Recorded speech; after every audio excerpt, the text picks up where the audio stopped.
The scent of old paper and freshly brewed coffee was the smell of my life. For 31 years, it had been the backdrop to my existence, a comforting aroma that permeated my corner office on the 14th floor of the Norcross Systems Tower. From my window, I could see the entire sprawl of Denver, the Rocky Mountains a majestic, jagged promise on the horizon. I had watched this city change from this very vantage point, just as I'd watched Norcross Systems grow from a fledgling startup in a converted warehouse into a multi-state logistics software giant. My name is Teresa Langford, and at 59 years old, I was the Director of Compliance, a title I had earned through decades of meticulous, unwavering dedication. I started as a junior analyst fresh out of college when the company was just a dozen people with a big dream. I'd survived 4 mergers, 6 different CEOs, and countless rounds of so-called strategic realignments. Through it all, I was the bedrock, the institutional memory, the one who ensured that for all our aggressive growth, we never ran afoul of the labyrinthine regulations that governed our industry. I kept us out of legal trouble, maintained our regulatory standards, and earned the respect of everyone who mattered. Everyone, that is, except Brian Kessler.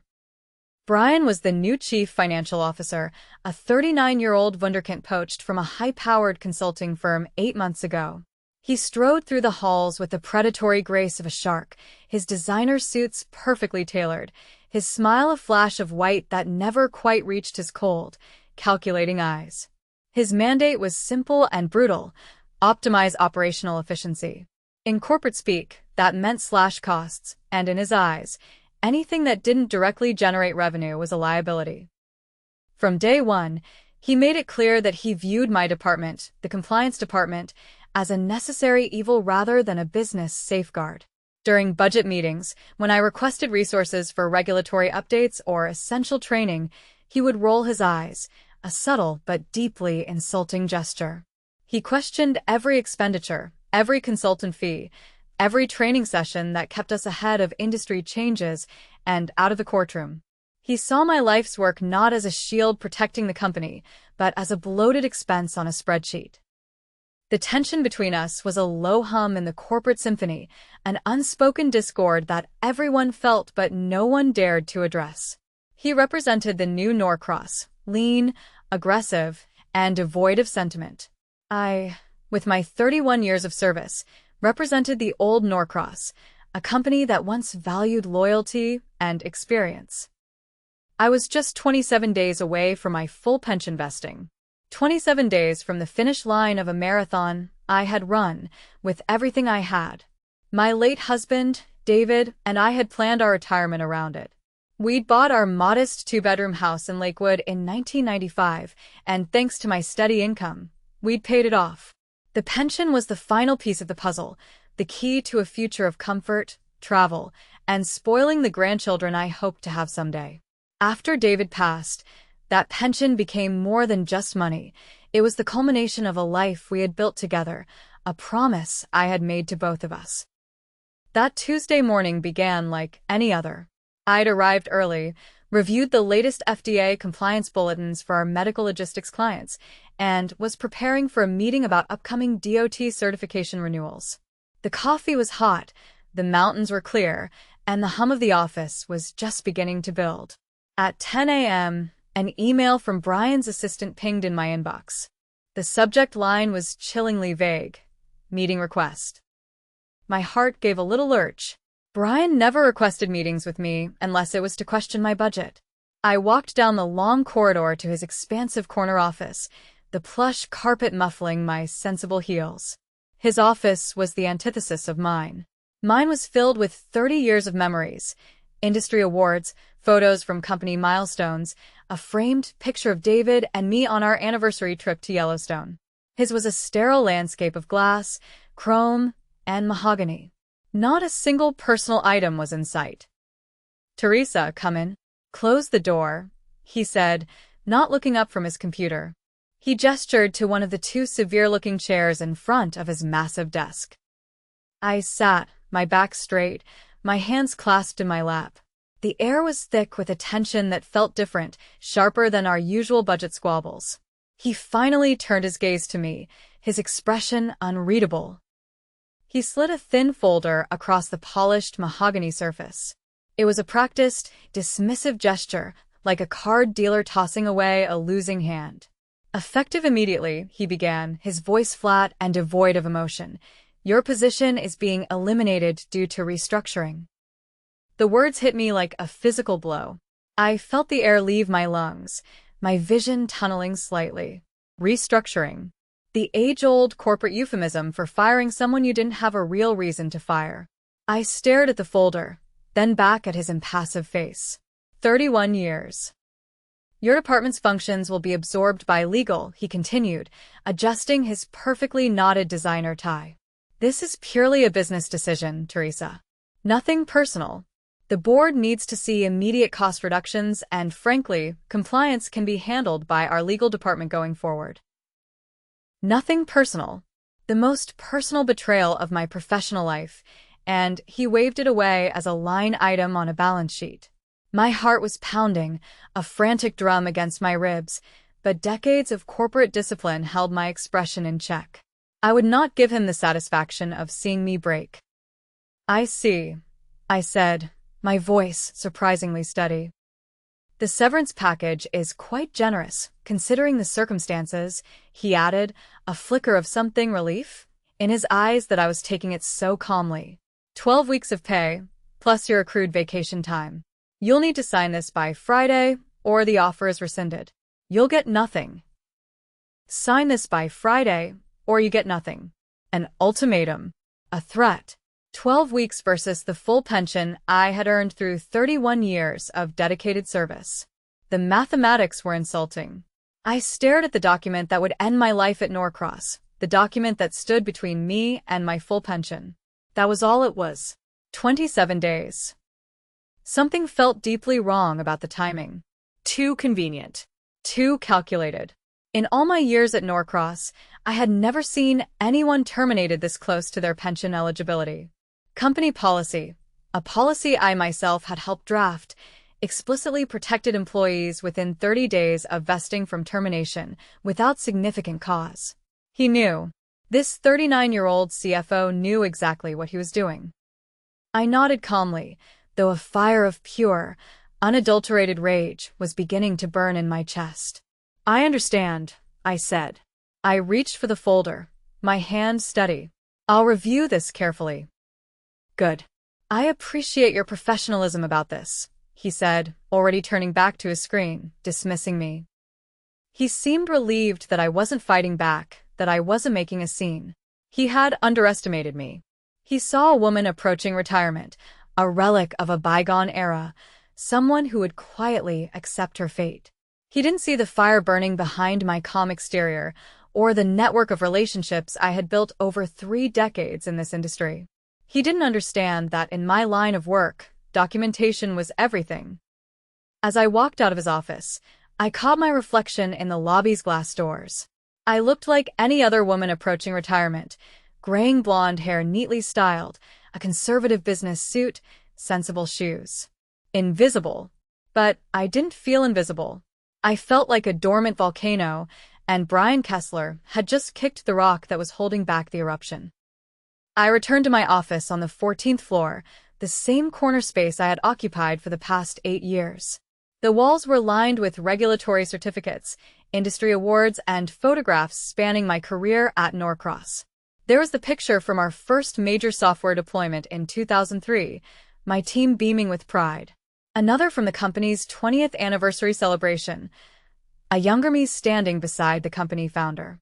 And dozens more, chronicling the evolution of both the company and my role within it. My assistant, Patricia, a bright young woman I'd mentored for the last 4 years, looked up from her desk as I entered, her eyes wide with concern. Teresa? I heard rumors. Is everything okay? I'm clearing out my office, Patricia, I said simply. My position has been eliminated. Her face went pale. But you're so close to retirement. Can they do that? Apparently they can, I replied, my voice hard. I began removing personal items from my desk drawers, each one a small piece of my professional life. The stress ball from our 2015 audit marathon, squeezed countless times in late-night sessions. The coffee mug my dear friend and mentor, Ruth Delgado, had given me when she retired 6 months ago. It said, "Compliance Queen." A framed photo of my late husband David, taken during our anniversary trip to Yellowstone, his warm smile a constant source of strength. As I placed these small treasures into a cardboard box, the shock began to recede, replaced by a cold, clarifying anger. Patricia lingered in the doorway, clearly wanting to say more but uncertain how to help. She, more than anyone, understood how integral I was to Norcross's operations. I handled everything from FDA compliance for our medical logistics clients to transportation regulations for our freight management systems. My departure would leave a massive knowledge gap, a chasm that couldn't simply be absorbed by the legal department, who knew nothing of the day-to-day operational nuances. The box containing 31 years of my professional life fit easily in the trunk of my Honda Accord. As I drove through downtown Denver toward my home in Lakewood, I couldn't shake the feeling that something deeper was happening at Norcross. Brian's termination speech had been too polished, too rehearsed. The severance contract had been prepared in advance, with specific clauses that seemed designed to prevent me from seeking legal recourse. I had seen enough corporate maneuvering over the years to recognize a setup when I encountered one. The timing was suspicious, the explanation was weak, and most telling of all, Brian had seemed nervous, despite his confident performance. He kept checking his watch and glancing at his computer screen, as if he was following a predetermined script. My phone rang as I pulled into my driveway. The caller ID showed Patricia's number. "Teresa? I had to call you. After you left, Brian came down to your office with two people I didn't recognize. They spent an hour going through your files and computer. When I asked what they were doing, Brian said they were securing sensitive materials for the transition. Did they take anything?" "They took all my records," I said, a knot tightening in my stomach. "Performance reviews, cost-benefit analyses, documentation of compliance successes, everything that would prove my value to the company." "That might work in our favor," a new voice said on the line. It was Ruth Delgado. Patricia must have looped her in. "Taking your files could be seen as destroying evidence. And besides, I have copies of your performance reviews in my HR files. You've been rated exemplary for 8 consecutive years." I felt a surge of gratitude for Ruth's foresight and loyalty. She had always been meticulous about documentation, a trait that had served her well during her HR career and was about to serve me even better. "Teresa, this doesn't make sense," Patricia whispered, her voice fraught with worry. "The Morrison audit is next month. The DOT certification renewal is due in 6 weeks.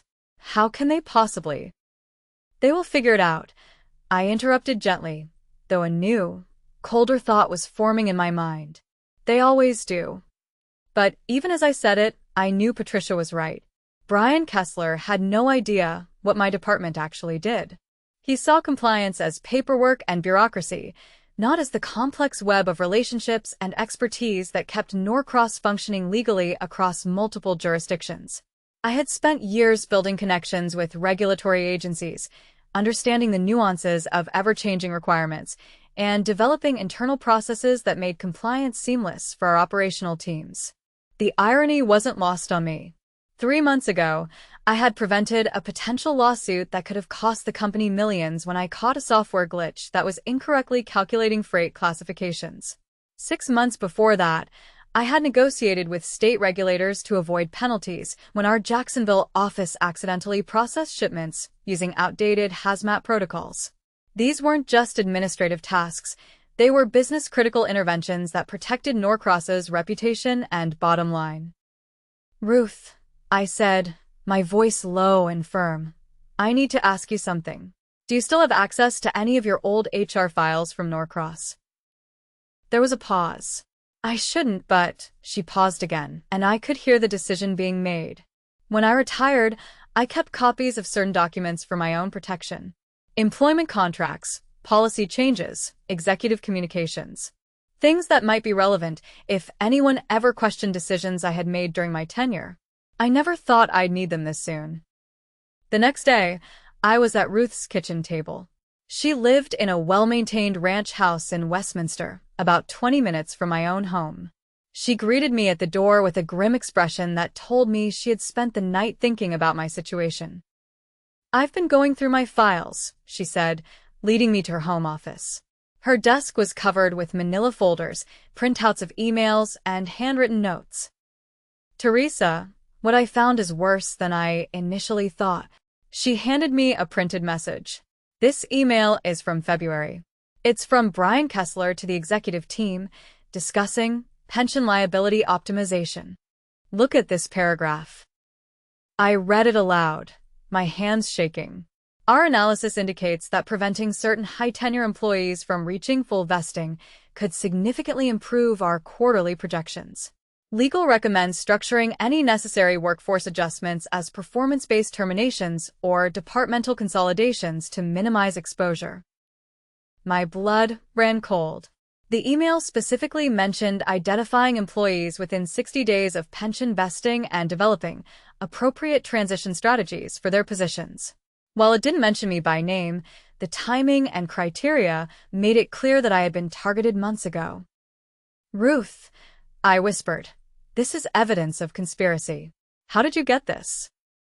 "Executive emails were automatically copied to HR for documentation purposes," she explained. "It was company policy to ensure we had records of all employment-related decisions. When I retired, I kept copies of sensitive communications that might be relevant to future legal issues."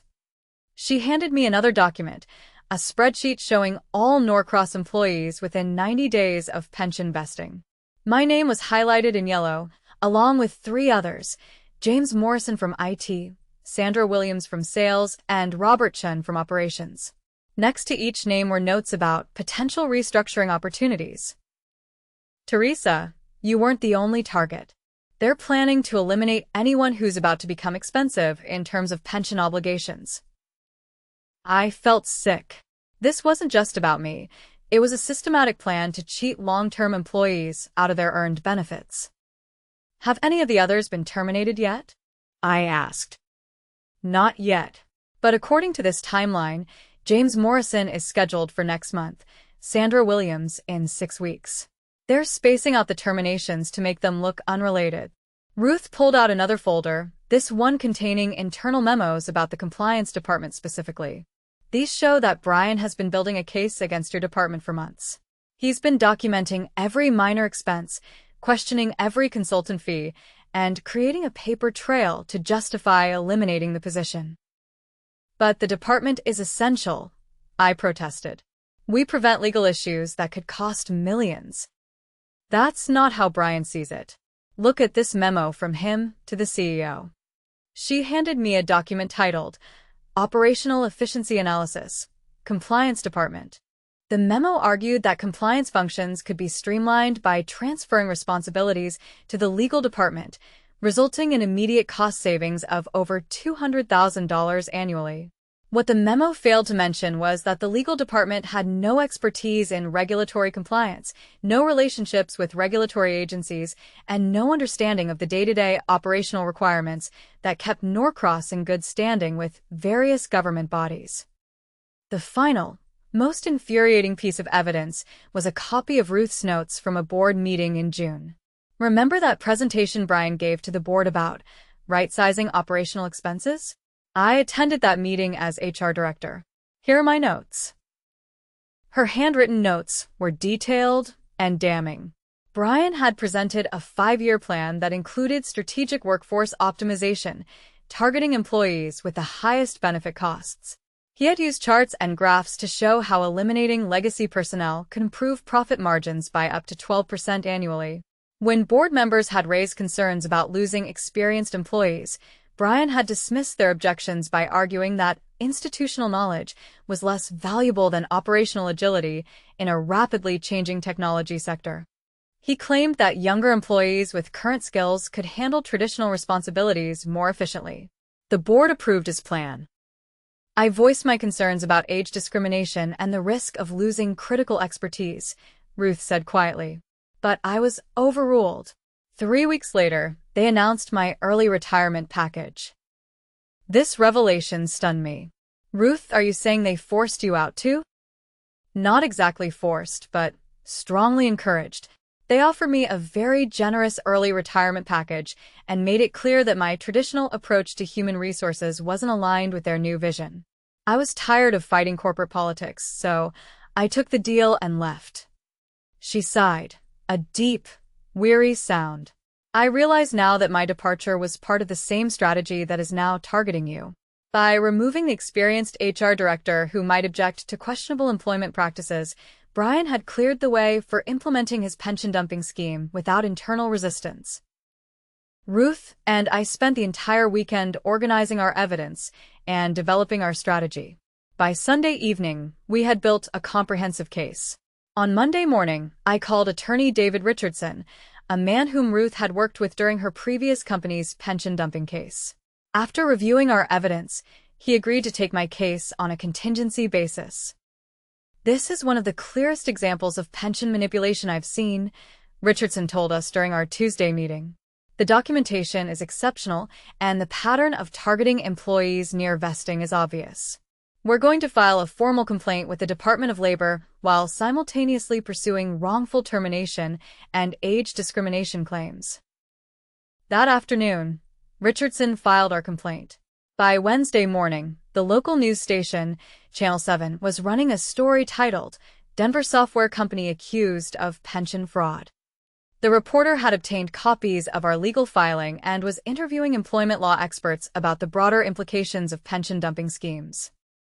By Thursday, the story had been picked up by the Denver Post and several industry publications. Norcross Systems was suddenly facing intense public scrutiny. Their stock price dipped. Potential clients were asking questions about the company's ethical standards. The tide was turning.